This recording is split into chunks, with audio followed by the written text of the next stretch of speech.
ಸಮುದಾಯ T V ವೀಕ್ಷಕರೇ, ನಾವಿವತ್ತು ಧಾರವಾಡದ ಹೈಕೋರ್ಟಿಗೆ ಆಗಮಿಸಿದ್ವಿ. ಕಾರಣ ಇಷ್ಟೇ, ಹೈಕೋರ್ಟಲ್ಲಿ ಬಾಂಬ್ ಇಟ್ಟಿದ್ದೀವಿ ಅನ್ನೋ ಒಂದು ಬೆದರಿಕೆ ಮೇಲೆ ಬಂದಿತ್ತು. ಸೊ ಆ ಉದ್ದೇಶವಾಗಿ ಇವತ್ತು ಇದೇ ಹೈಕೋರ್ಟ್ಗೆ ವಕೀಲರ ಸಂಘದ ಅಧ್ಯಕ್ಷರಾಗಿರ್ತಕ್ಕಂಥ ಬಿ ಡಿ ಹಿರೇಮಠ್ ಸರು, ಇವರು ಬಾರ್ ಕೌನ್ಸಿಲ್ ಅಧ್ಯಕ್ಷರು ಕೂಡ, ಇವರು ದೌಡಾಯಿಸಿ ಇಲ್ಲಿ ಎಲ್ಲವನ್ನೂ ಗಮನಿಸಿ, ಆಮೇಲೆ ಪೊಲೀಸರು ಬಂದಂಥದ್ದಾಗಿರ್ಬೋದು ಅಥವಾ ಸೆಕ್ಯೂರಿಟಿ ಎಲ್ಲ ಚೆಕಿಂಗ್ ಎಲ್ಲ ಮಾಡಿಸಿ ಎಲ್ಲ ಚೆಕ್ ಮಾಡಿ, ಅದು ಹುಸಿಯಾಗಿರೋದ್ರಿಂದ, ಬಾಂಬ್ ಇಟ್ಟಿರೋ ಕರೆ ಹುಸಿಯಾಗಿರೋದ್ರಿಂದಾಗಿ ಎಲ್ಲ ಜನರನ್ನು ಯಾವುದೇ ರೀತಿ ತೊಂದರೆ ಇಲ್ಲ ಅಂತ ಹೇಳಿಬಿಟ್ಟು ಎಲ್ಲರೂ ಇವಾಗ ಒಳಗಡೆ ಕಳಿಸ್ತಾ ಇದ್ದಾರೆ. ಸೊ ಈಗ ಬಿ ಡಿ ಹಿರೇಮಠ್ ಸರ್ ಅಂದರೆ ವಕೀಲರ ಸಂಘದ ಅಧ್ಯಕ್ಷರನ್ನ ಮುಟ್ಟಿದ್ದಾರೆ. ಅವರ ಹತ್ರನ ಮಾತಾಡೋಣ ಬನ್ನಿ. ಸರ್ ನಮಸ್ಕಾರ. ಸರ್ ನಮಸ್ಕಾರ. ಸರ್, ಇಲ್ಲಿ ಬಾಂಬ್ ಇಟ್ಟಿದ್ದೀವಿ ಅಂತ ಒಂದು ಮೇಲ್ ಕರೆ ಬಂದಿತ್ತು. ಹೋದ ತಿಂಗಳು 6ನೇ ತಾರೀಕು ಸಹ ಇದೇ ರೀತಿಯಾಗಿ ಒಂದು ಹುಸಿ ಬಾಂಬ್ ಇಟ್ಟಿದ್ದೇವೆ ಅಂಥೇಳಿ ಇಮೇಲ್ ಕಳಿಸಿದ್ದು.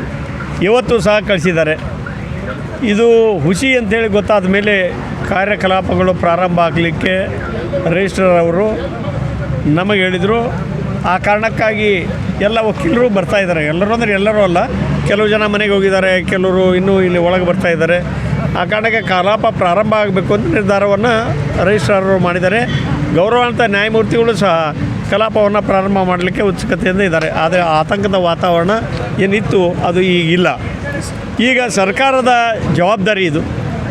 ಹೀಗೆ ಹುಸಿ ಕರೆಗಳು, ಬಾಂಬ್ ಬ್ಲಾಸ್ಟ್ ಕರೆಗಳನ್ನು ಇಮೇಲ್ ಮುಖಾಂತರ ಮಾಡ್ತೇವೆ, ಬ್ಲಾಸ್ಟ್ ಆಗ್ತದೆ ಅಂಥೇಳಿ ಒಂದು ಸಮಯ ದಿನಾಂಕವನ್ನು ನಿಗದಿಪಡಿಸಿದಾಗ ಇದರ ಬಗ್ಗೆ ಸುದೀರ್ಘವಾಗಿ ಹೋಮ್ ಮಿನಿಸ್ಟ್ರು ಸಹ ಇದರ ಬಗ್ಗೆ ಚರ್ಚೆಯನ್ನು ಮಾಡಬೇಕು ಉನ್ನತ ಅಧಿಕಾರಿ ಮಟ್ಟಗಳಿಂದ.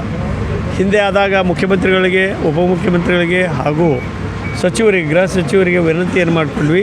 ಇಲ್ಲೇನು ಸೆಕ್ಯೂರಿಟಿ ಇದೆ ಇದು ಇನ್ನೂ ಟೈಟ್ ಆಗಬೇಕು, ಸಿಬ್ಬಂದಿ ಕಡಿಮೆ ಇದೆ, ಅದಕ್ಕೆ ಸಿಬ್ಬಂದಿಯನ್ನು ತಾವು ಡೆಪೋಟ್ ಮಾಡಬೇಕು ಇಲ್ಲಿ ಅಂಥೇಳಿ. ಆ ಕಾರಣಕ್ಕೆ ಇಲ್ಲಿವರೆಗೆ ಆಗಿಲ್ಲ.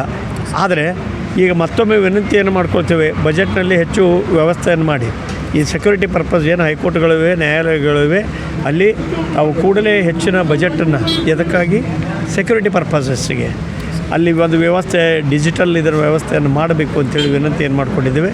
ನಮಗೆ ಮಾಡ್ತಾರ ಅಂಥೇಳಿ ನಂಬಿಕೆ ಇತ್ತು. ಆದರೆ ಹೋದ ಸಲ ಆದಾಗ ನಂಬಿಕೆ ಇತ್ತು. ಈಗ ಮತ್ತೆ ಆದಾಗ ಇವತ್ತಿನವರೆಗೂ ಅವರು ಕಾರ್ಯಪ್ರವೃತ್ತರಾಗಿಲ್ಲ ಅಂದರೆ ಕೆಟ್ಟವನ್ನಿಲ್ಲ, ಆದರೂ ನಂಬ್ತೇವೆ. ಕೂಡಲೇ ಸರ್ಕಾರ ನಿರ್ಧಾರವನ್ನು ಮಾಡಿ ಸೆಕ್ಯೂರಿಟಿ ಪರ್ಪಸ್ಗೆ ಇಲ್ಲಿ ಉನ್ನತ ಮಟ್ಟದ ಕೆಲವು ಸಿಬ್ಬಂದಿ ವರ್ಗದವ್ರನ್ನ ಅಷ್ಟೇ ಅಲ್ಲ, ಅವರಿಗೆ ಇರುವ ವ್ಯವಸ್ಥೆಯನ್ನು ಅಷ್ಟೇ ಅಲ್ಲ, ಮತ್ತು ಈ ತಂತ್ರಜ್ಞಾನದ ವ್ಯವಸ್ಥೆಯಲ್ಲಿ ಅನೇಕ ತಂತ್ರಗಳು ಇವೆ. ಅದಕ್ಕೆ ಹೆಚ್ಚಿನ ತಂತ್ರದ ಇರುವ AI ಬಂದಿದೆ ಈಗ. ಆ ರೀತಿ ಉತ್ತಮವಾದ ತಂತ್ರಜ್ಞಾನದ ಒಂದು ಬಳಕೆ ಇಲ್ಲಿ ಆಗಬೇಕು ಅಂತೇಳಿ ವಿನಂತಿಯನ್ನು ಮಾಡ್ಕೊಳ್ತೇನೆ. ಸ್ಟೇಟ್ ಸೆಕ್ರೆಟರಿ ಸರ್ ನಮ್ಮ ಒಟ್ಟಿಗಿದ್ದಾರೆ, ಅವ್ರ ಹತ್ರನೂ ಮಾತಾಡೋಣ. ಸರ್, ತಾವು ಕೂಡ ಒಳಗಡೆ ಹೋಗಿದ್ರಿ, ಎಲ್ಲವನ್ನು ಗಮನಿಸಿದ್ರಿ. ಆಮೇಲೆ ಪೊಲೀಸರು, ಆಮೇಲೆ ಡಾಗ್ ಸ್ಕ್ವಾಡ್ ಎಲ್ಲ ಬಂದಾಗೂ ಕೂಡ ತಾವು ಸಾಹೇಬರೊಟ್ಟಿಗೂ ಕೂಡ ತಾವು ಒಳಗಡೆ ಹೋಗಿದ್ರಿ, ಎಲ್ಲವನ್ನು ಚೆಕ್ ಮಾಡಿದರು. ಪೊಲೀಸರು ಕೂಡ ನೀವು ಅವರೊಟ್ಟಿಗೆ ಸಹಕರಿಸಿದ್ರಿ.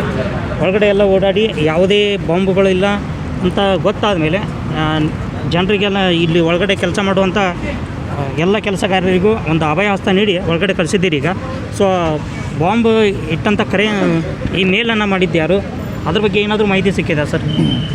ಈಗ ನಮ್ಮ ಅಧ್ಯಕ್ಷರು ಹೇಳಿದಾಗೆ ಇದು ಈ ಸುಮಾರು 40 ದಿನದಲ್ಲಿ 2ನೇ ಬಾರಿ ಇದು ಹುಸಿ ಬಾಂಬ್ ಕರೆ ಮೇಲ್ ಬಂದಿದೆ. ನಮ್ಮ ARG ಸಾಹೇಬರಿಗೆ ಮೇಲ್ ಬಂದಿತ್ತು ನಿನ್ನೆ ರಾತ್ರಿ. ಸೊ ಇವತ್ತು ಮಧ್ಯಾಹ್ನ 1:15ಕ್ಕೆ ಬಾಂಬ್ ಬ್ಲಾಸ್ಟ್ ಆಗುತ್ತೆ ಅಂತ ಒಂದು ಮೇಲ್ ಬಂದಿದ್ದರಿಂದ ಇವತ್ತು ಅವರು ತ್ವರಿತಗತಿಯಲ್ಲಿ ಎಲ್ಲ ಇದನ್ನು ಕರೆಸಿ ಎಲ್ಲ ಚೆಕ್ ಮಾಡಿಸಿ ಈಗ ಬಾಂಬ್ ಇಲ್ಲ ಅಂಥೇಳಿ ಎಲ್ಲ ಗೊತ್ತಾಗಿದೆ. ಸೊ ಈಗ ಏನಾಗಿದೆ ಅಂತಂದರೆ ಇದು 40 ದಿನದಲ್ಲಿ 2 ಸರಿ ಇದು ನಮ್ಮ ಕರ್ನಾಟಕ ರಾಜ್ಯದ ಅತ್ಯುನ್ನತ ಕೋರ್ಟು, ಇದಕ್ಕೆ ಸರಿಯಾದ ಸೆಕ್ಯೂರಿಟಿ ಇಲ್ಲ. ಆಮೇಲೆ ಇಲ್ಲಿ ನಮ್ಮ ಗೌರವಾನ್ವಿತ ನ್ಯಾಯಮೂರ್ತಿಗಳು ಇರ್ತಾರೆ, ವಕೀಲ ಬಾಂಧವರು ಇರ್ತಾರೆ, ಸುಮಾರು 700 ವಕೀಲರು ಇದ್ದಾರೆ. ಆಮೇಲೆ ಅದ್ರ ಜೊತೆ ಸ್ಟಾಫ್ಗಳಿದೆ, ಕೋರ್ಟ್ ಸ್ಟಾಫ್ ಇದೆ, ಅವರೊಂದು 300-400 ಜನ ಕೋರ್ಟ್ ಸ್ಟಾಫ್ ಇದೆ. ಸೊ ಆಲ್ಮೋಸ್ಟ್ ಆಲ್ ಹೆಚ್ಚು ಕಡಿಮೆ 1,000 ಜನದ್ದು ಲೈಫ್ ಥ್ರೆಟಲ್ಲಿದೆ. ಸೊ ಈ ಸರ್ಕಾರದವರು ಇದ್ರ ಬಗ್ಗೆ ಯಾವುದೇ ರೀತಿಯ ಇದನ್ನು ತೊಗೊಳ್ತಾ ಇಲ್ಲ. ಏನಂತಂದರೆ ಯಾವ ರೀತಿ ಇದನ್ನು ಸೆಕ್ಯೂರಿಟಿ ತೊಗೋಬೇಕು, ಏನು ಮಾಡಬೇಕು, ಗೃಹ ಇಲಾಖೆದವರು ಮತ್ತು ಅದನ್ನು ಅವರು ಭಾಳ ನಿರ್ಲಕ್ಷ್ಯತನದಿಂದ ಇದನ್ನು ಮಾಡ್ತಾ ಇದ್ದಾರೆ. ಅದಕ್ಕೆ ನಮ್ಮ ಅಧ್ಯಕ್ಷ ಹೇಳಿದಾಗೆ ಈಗ ಇಲ್ಲಿ ನಮಗೆ ಅತ್ಯುನ್ನತವಾದ ತಂತ್ರಜ್ಞಾನದ ಅವಶ್ಯಕತೆ ಇದೆ.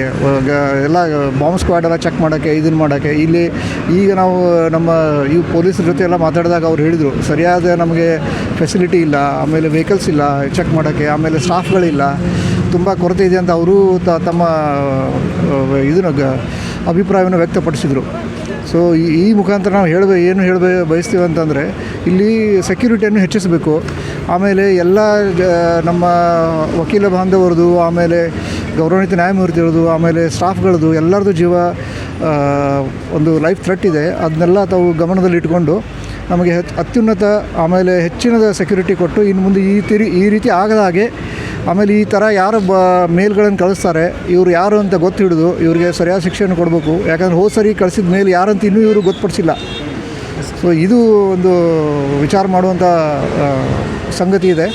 ಅದಕ್ಕೆ ನಾವು ಹೇಳೋದೇನಂತಂದರೆ, ನಮಗೆ ಒಂದು ಒಳ್ಳೆಯ ಸೆಕ್ಯೂರಿಟಿ ಕೊಡಲಿ. ನಾವು ಭಯಭೀತರಾಗಿ ಈ ರೀತಿ ಕೆಲಸ ಮಾಡೋದಕ್ಕೆ ಆಗಲ್ಲ. ಅದಕ್ಕೆ ಮುಂದೆ ನಮಗೆ ಒಳ್ಳೆಯ ಸೆಕ್ಯೂರಿಟಿ ಕೊಡಲಿ ಅಂತ ನಾನು ಹೇಳಿ ಬಯಸ್ತೀನಿ. ಓಕೆ ಸರ್, ಇಷ್ಟು ಮಾಹಿತಿ ಕೊಟ್ಟಿದ್ದಕ್ಕೆ ಸಾಹೇಬರಿಗೆ ಮತ್ತು ನಿಮಗೆ ಧನ್ಯವಾದಗಳು ಸರ್. ಸಮುದಾಯ ಟಿ ವಿ ವೀಕ್ಷಕರೇ, ನೋಡಿದ್ರಲ್ಲ, ಇವತ್ತು ಈ ಹೈಕೋರ್ಟ್ನಲ್ಲಿ ಇಷ್ಟೆಲ್ಲ ಆಗಿರ್ತಕ್ಕಂಥದ್ದಕ್ಕೆ ಮೊದಲ ಕಾರಣ ಹಿಂದೆ ಒಂದು ಸಲ 40 ದಿನದ ಹಿಂದೆ ಒಂದು ಬಾಂಬಿನ ಹುಸಿ ಕರೆ ಬಂದಿತ್ತು. ಆವಾಗೂ ಕೂಡ ಎಲ್ಲ ಇದೇ ರೀತಿ ಚೆಕ್ ಮಾಡಿದಾಗ ಬಾಂಬ್ ಇಲ್ಲ ಅಂತ ಅದು ಹುಸಿ ಆಮೇಲೆ ಸೆಕ್ಯೂರಿಟಿ ಪರ್ಪೋಸಿಗೆ ಅಂತ ಗೃಹ ಇಲಾಖೆಗೂ ಕೂಡ ಇವರು ಮನವಿಯನ್ನು ಸಲ್ಲಿಸಿರ್ತಾರೆ. ಹೈಕೋರ್ಟಿನ ವಕೀಲರ ಸಂಘದ ಬಾರ್ ಕೌನ್ಸಿಲ್ ಅಧ್ಯಕ್ಷರಾಗಿರ್ತಕ್ಕಂಥ ಟಿ ಹಿರೇಮಠ ಸರ್ ಅವರು. ಆದರೂ ಕೂಡ ಗೃಹ ಇಲಾಖೆಯಿಂದ ಯಾವುದೇ ರೀತಿ ಒಂದು ಸರಿಯಾದ ಸೆಕ್ಯೂರಿಟಿಗೆ ಸಂಬಂಧಪಟ್ಟಂತೆ ಯಾವುದೇ ರೀತಿ ಅನುಕೂಲತೆಗಳು ಸಿಕ್ಕಿರೋದಿಲ್ಲ.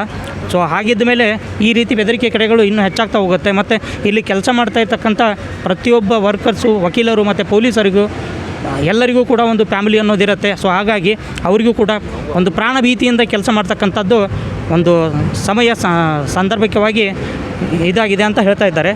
ಸೊ ಇದಕ್ಕೆ ಸಂಬಂಧಪಟ್ಟಂತೆ ಗೃಹ ಇಲಾಖೆಯ ಮಾನ್ಯ ಸಚಿವರಾಗಿರ್ತಕ್ಕಂಥ ಜಿ ಪರಮೇಶ್ವರ್ ಸಾಹೇಬರು ಸ್ವಲ್ಪ ಇದನ್ನು ಗಮನಕ್ಕೆ ತಗೊಂಡು ಇಲ್ಲಿ ಧಾರವಾಡದ ಹೈಕೋರ್ಟಿಗೆ ಸ್ವಲ್ಪ ಉನ್ನತ ಮಟ್ಟದ ಸೆಕ್ಯೂರಿಟಿಯನ್ನು ಕೊಡುವಂಥ ಕೆಲಸ ಮಾಡಬೇಕು ಅಂತ ಅವರಲ್ಲಿ ವಿನಂತಿಯನ್ನು ಮಾಡ್ಕೋತೀವಿ.